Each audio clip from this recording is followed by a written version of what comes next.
Mun kula terangno nggih masalah salat nggih. Terus kula tak terangno dari awal redaksi ini Nabi, terus kula terangno hukum fikih. Badhe niku nembe kula terangno ilmu filosofi ne salat. Ngendikane Kanjeng Nabi Muhammad sallallahu alaihi wasallam niku teng hadis sahih mutawatir niku as-sholatu khairun maudhu'un fa aktsir aw aqilla.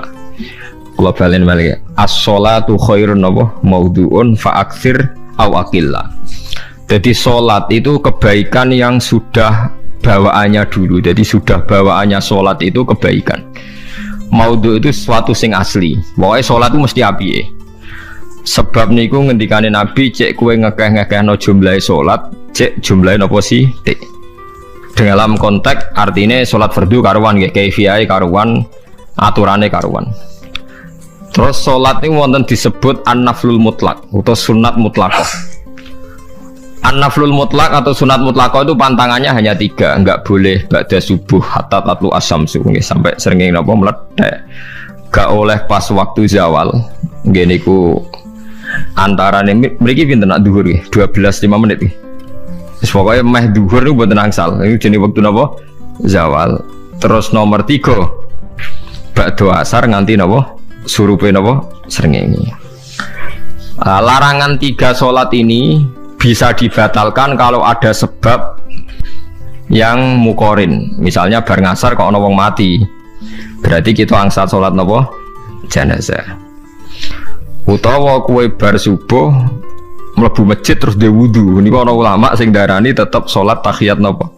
Masjid. Mergo sebabe nggih dukhulul masjid. Jadi hanya ada pantangan niku wau. Niki rungokno tenan nggih. Nah terus yang menjadi kontroversi mulai zaman ulama ngantos samangke itu kaifiyah kados traweh. Wis ora usah tersinggung niki ilmu nggih. Teng riwayat-riwayat Bukhari Muslim, Nabi nu nak witir itu 9 rakaat. Lam yakut min hunna fi akhirihinna illa wahidan. Di Nabi nate sholat witir itu 9 rakaat enggak duduk sama sekali, mau terakhir duduk pas ke-9 terus salam. Nah, sebagian riwayat Nabi memotong sholat itu sholatul laili masna berarti 2 8 terus 1 witir. Ini rungono tenan. Sehingga ketika ada sholat tarawih yang 4 rakaat tanpa tasyahud, sebetulnya secara fikih pasti kita sepakat sah. Karena kalau 4 rakaat tanpa tasyahud pertama, kenapa kita katakan sah? Karena Nabi malah pinten songo luwih seru to. Mboten ini karena menjadi kontroversi. Nah, dan tidak satu pun ulama di dunia yang mengatakan tasyahud awal itu wajib. Sampean yakin tasyahud awal wajib atau sunat? Sunat. Artinya khasnya hukum sunat itu gimana? Kalau ditinggalkan tidak batal. Berarti misalnya ono tarawih 4 rakaat berturut-turut, berarti tidak ada masalah karena yang ditinggal artinya tasyahud awal yang kita yakin itu hanya sunnah. Nah, tapi dasar isra cocok itu tidak ada masalah kan. Dalile ra cocok. Lah sing darani masalah padahal darani tasyahud awal itu sunnah. Kowe salat zuhur tasyahud awal sunat atau wajib? Sunat. Nah sunat tuh khas ya, ditinggal batal lho ora. Mboten. Tapi nek sing ra cocok ya batal. Hukum ono cocok ra cocok. Mboten iki kula terangno. Nah, tarawih itu yang kontroversi ini teng kitab Majmu' karangan Imam Nawawi. Ya akal-akalane tiang-tiang niku. Kula nganti sakniki kan mboten nate ngimami, tapi nggih tak kandhani imam. Soale niat ngakali pangeran, tapi pangeran bakali ya ora kenek. Ngeten, iki dawuh Imam Syafi'i. Tarawih itu kalau terakhir kan pinten? 3 rakaat ya. Kan 2 rakaat dulu. Lalu pas 2 rakaat itu pas witir, yang witir kok tarawih. Yang terakhir witir 3 rakaat itu 2 rakaat sampean niate witir napa? Witir. Setelah 2 rakaat sampean salam ndak? Salam. Itu menjadi sholat teraneh di dunia. Karena kue muni witir tapi jumlahnya 2. Nah, itu sholat teraneh napa di dunia. Terus sampean muni ngene, mboten Gus maksud kula niku telu tapi lurus sik. Berarti kayak kudu nerangno pangeran, kudu kamu pangeran kayak penjelasan. Gusti ini 2 sementara loh, nanti ada. Karena jika Tuhan tidak kamu kasih penjelasan, akan aneh kan disebut witir, tapi rokaatnya 2. Maka kamu harus niatnya Gusti ini cicilan witir. Nah, sehingga jangan kira engkau 2, tapi ini nanti 3. Nah, itu makanya setiap bilalnya atau matinya kan solu sunatan rakaataini minal witri. Jadi diumumkan sholatlah 2 rakaat, tapi yang 1 paket dengan cicilan witir. Lah itu lucu kan? Karena Anda sekali bilang itu witir, berarti Anda bohong kan? Nyatanya 2 rakaat. Tapi kritiknya Imam Syafi'i ini kan lucu. Imam Syafi'i yang imam kita tuh mengkritik itu sholat aneh kalau begitu. Sholat tuh kalau sudah salam itu dianggap sholat mustaqillah, sholat yang mandiri. Nggak bisa sholat kok bertakluk dengan sholat setelahnya. Sholat itu kalau sudah dimulai takbir, diakhiri salam ya selesai dan menjadi sholat yang mandiri. Nggak bisa sholat yang mandiri nih. Engkau nasibku ngenteni yang 1 itu. Iso sholat nggak selesai yo. Selesai. Sebab itu seharusnya witir agak resiko ya 2 rakaat langsung tasahud awal, engkau terus tambah 1 rakaat. Kados mirip maghrib lah, mirip apa? Maghrib. Tapi itu kan masalahnya tidak populer juga. Nah itu. Akhirnya diakali wa shollu sunatan minal witri nggih. Temriki ono minal witri kan? Itu kalau diterjemahkan salatlah kalian paket witir tapi ganjil paket witir tapi genep sih, tapi ini sementara Gusti, tapi kan kita masih bingung. Itu cara pangeran dia bingung tenan ngadepi. Nah, makanya itu nak cara kula ya ora usah dijerok-jerokno pokoke ngono iku. Ya dadi barang keliru kadang ya muga-muga sepuro pangeran ya ora usah ngono iku. Dadi nak salat ya nak cara Sayyidina Utsman itu memang beliau bilang 2 rakaat itu berdiri sendiri. Karena sholat itu setiap 2 rakaat selesai, setelah salam itu selesai. Nanti yang witir ya 1 itu. Makanya 2 itu rasa ono witir-witiran cara Sayyidina Utsman. Muga Nabi dawuh wa autir bi wahidatin. Kemudian sholat Anda yang 2 itu ditutup witir. Berarti ya yang sholat kedua ya usolli sunatan ya biasa saja nafal mutlak, nggak usah nyinggung-nyinggung loh witir. Oke. Loh ini penting sekali karena nyatanya ada witir kan? Nyatanya tidak nopo witir. Lah nanti yang 1 terakhir witir. Ya tapi adatnya ngoten niku. Jadi ini perlu sampean ketahui, sholat itu memang banyak masalah di secara fikihnya. Karena tadi kalau sampean niat witir, setiap sudah salam itu kan berarti selesai dan berdiri sendiri. Lah kok suwe-suwe nak rakaat sing terakhir batal lah berarti sing ngarepe melok batal. Mergo sak paket koyo capres mbek napa? Cawapres. Ora iso salat kok ono. Nah, itu paham ya. Terus niku kefiah salat. Di sampean memang akal-akalan tenggene witir pun bener solu sunnatam minal witri rakaataini. Jadi niku rontok bener ya rontok ngawur. Dadi ngawurnya itu tadi wong salat niku mustaqillah setelah ditutup salam selesai kok bergantung. Hanya nasib 2 ini kan bergantung setelahnya kan. Mana ada salat kok sudah ditutup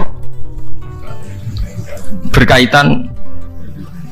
Mulane kula nu nak witir ku ya ora tau tak niati witir. Mun kula ora cocok mbek pengumuman niku ora pati cocok. Tapi kan kula makmum, ora malah dihisab kan cara salah yes. Usolli sunatan anut imam teng ati kula mpun sesuai. Nah, ame salah malah salah, nak bener ki melok napa? Bener, tepak-tepakan wonten mawon. Jadi kula niku wong alim fikih tapi paling tersiksa kok kalah mbek adat, nggih kalah mbek napa? Adat. Nabi nentang adat ora apik. Jare Nabi kono umume wong ya melok umume wong. Namun yang pintu ya melok napa? Pintu. Nah itu intinya Imam Syafi'i harusnya punya rasa malu orang yang mengatur sholat sedemikian rupa. Sebenarnya sholat itu niatem salah lah, keliru lah. Wong sholat itu wis apik, ora usah detail-detail napa niat. Mulane jare Imam Syafi'i kowe mlebu masjid niat duha ya untuk tahiyat masjid, niat tahiyat masjid nek waktu duha ya untuk duha. Karena wis barang apik, piye-piye tetep apik. Ngono dadi ora usah ribet-ribet niat ngono bae wong barang apik. Paham ya? Tapi kan sederhana kan sebenarnya kita tidak perlu bulat, tidak perlu apa bulat. Paham gitu. Terus ini penting. Nah, terus yang ketiga masalah kesunatan jamaah dan tidak. Ini kalau terang detail. Menurut hukum fikih, tahajud itu jelas gak disunatkan jamaah. Witir juga gak disunatkan jamaah.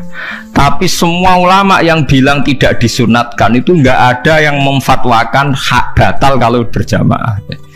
Jadi tidak ada yang bilang dikatakan batal kalau jamaah. Cuma tidak disunatkan jamaah. Tapi Rasulullah itu pernah main di salah satu sahabat di waktu duha. Sahabat itu sakit, ingin ngundang Rasulullah, kepengen dalamnya di kenangan nanti tinggi sholat sinten Rasulullah. Ternyata Rasulullah ketika sholat, anak-anak dan istrinya yang sakit tadi ikut jamaah dan Nabi membiarkan.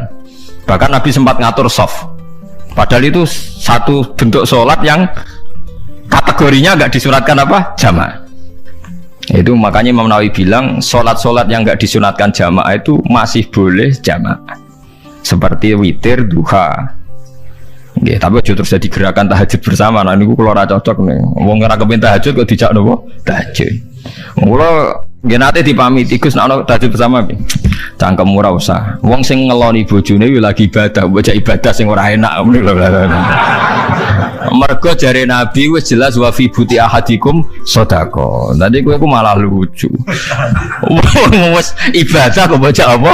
Ibadah. Jadi sing ngeloni, lho ngeloni ra kudu ngeloni bojo, ngeloni anak iku ya napa? Ibadah. Takokno ruhen. Nak ngeloni bojo gak di masa depan ngeloni apa? Anak. Ngeloni anak nggih napa? Ibadah. Ning omah njaga anak bojo timbang dhewean nggih napa?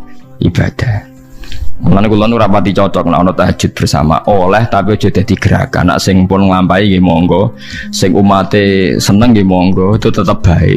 Tapi baiknya bergantung sejauh mana ini tidak dimasalkan. Sekali dimasalkan tetap tidak napa baik.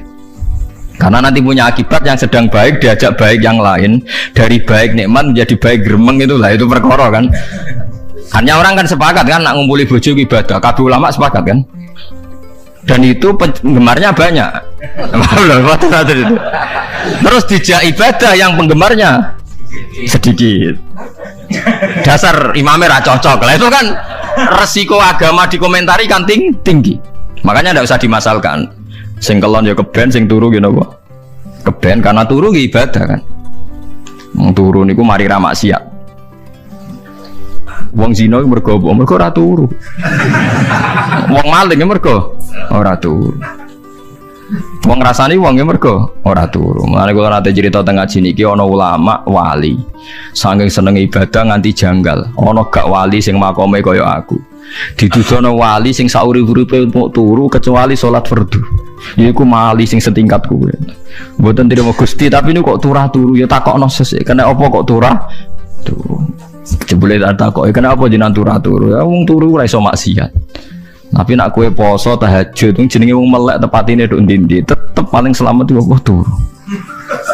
Akhirnya ngakoni dene jebule alim kowe lah ya dadi turu iku iso dadi wali. Ke wong turu ora ngarah zina, ora ngarah maling, ora ngarah ngrasani wong. Dadi mulane akeh wali sing berangkat saka napa turu. Mulane Ashabul Kahfi ku wali sing kramate ku turu suwi. Mergo turu iku nak tepak niku iso dadi napa? Wali. Mulane kenapa kramate Ashabul Kahfi napa? Turu. Tapi aja tiru. Iki cerita ilmu, dari ilmu ora kudu mbok setujoni niki ilmu.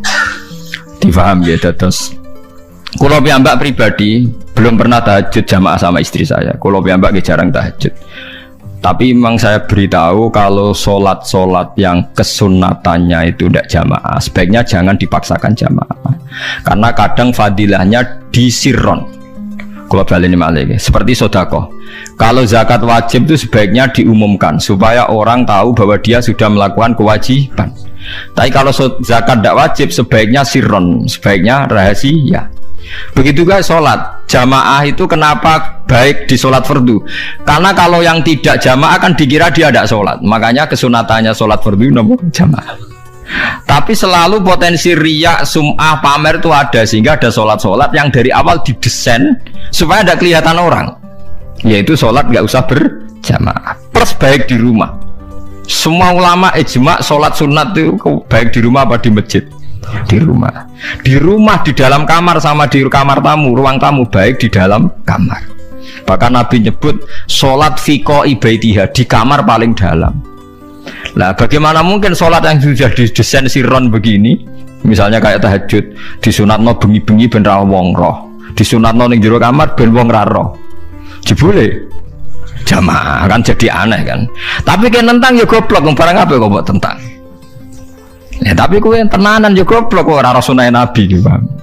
Mulane yang ora takok itu yang jenengan takoki kok ngubang-ubang. Lah makane aku wong alim dadi bingung. Bingungnya iku mergo akeh ilmune ora kok koyo bingungem. Tapi sing jelas peminat ibadah kelon itu lebih banyak. Ini mau sing mesti niku. Karena Anda harus sepakat kan kelon niku napa? Ibadah. Kita sepakat kan. Dan itu peminatnya banyak. Itu sekali ada pengganggu pasti dikomentari tidak baik. Padahal pengganggu nih ngajak tahajud. Itu akhirnya kan tahajud jadi korban dikomentari gara-gara pengganggu. Nah, itu yang saya tidak senang. Dieling-eling.